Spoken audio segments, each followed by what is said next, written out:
According to NYU's Brennan Center for Justice, election officials in many areas around the country employ spurious or malicious purges of the voter rolls in an apparent attempt to limit the numbers of eligible black and minority voters.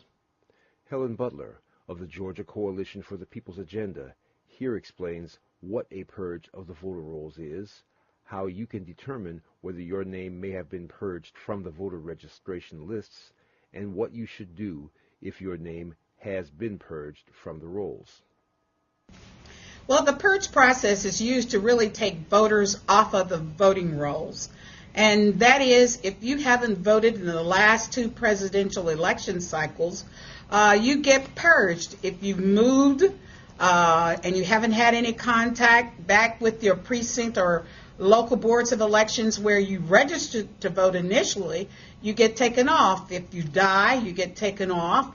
If you're a convicted felon, you get taken off. So those are the reasons why people can be taken off of the voting rolls, are better known as purged, is because they have not either participated in the election process within the last two presidential cycles, or they've died, they moved, or changed addresses, changed their names, or either that they've been convicted of a felony.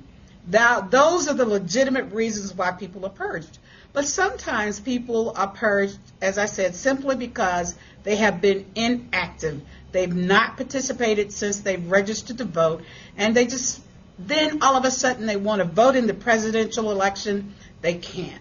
They'll go to the polls and they'll be told you're not on the rolls, and they get discouraged and turn away. When in fact, if they would just check the poll locator, they will be able to find out if they are registered to vote and will not have a problem on election day.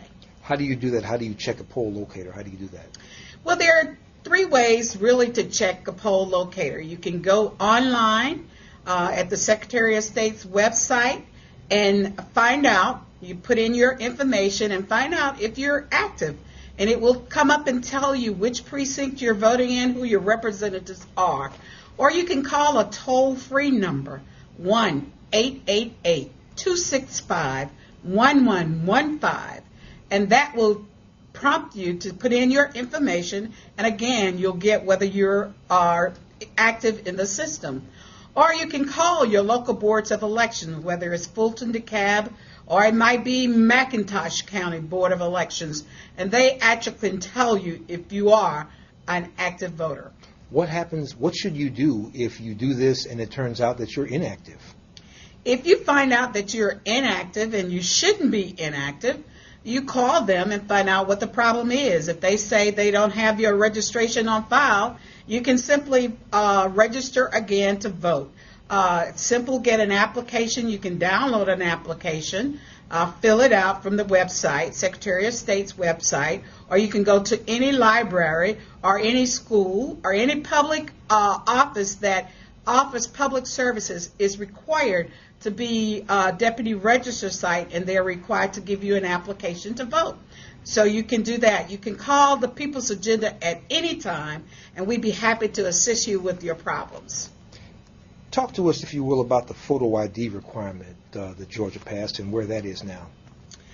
Well, unfortunately, Judge Murphy went back and said that the photo ID could be used in Georgia. He tied it to the legal case that is pending in Indiana, that because Georgia's requirements are similar to Indiana, so he said that he saw that we could use photo ID. Georgia says instead of the 17 pieces that you can use under the federal regulations, they wanted to have a photo ID, one of 6 pieces only. We find that it is just another means of the poll tax, as well as disenfranchising people from voting. If you look at the requirements that you have to go get a photo ID, that means if you don't drive, you have to pay someone to take you. If you go take MOT, or you have to pay, that's a poll tax.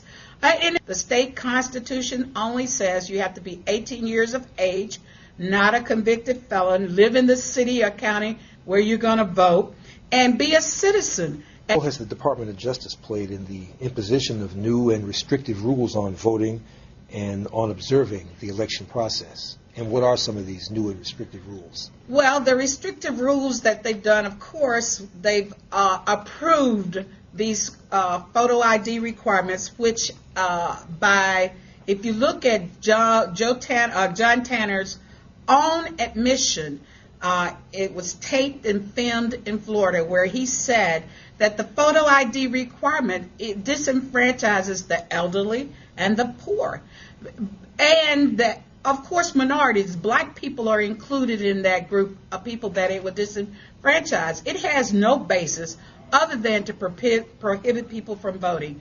And that's what they're going along with, all of these requirements that are not necessary, but they're passing them under the Voting Rights Act as pre-clearing them, when clearly it disenfranchises voters, and therefore they're doing that. They're also asking in this upcoming presidential election that the purge process be enforced under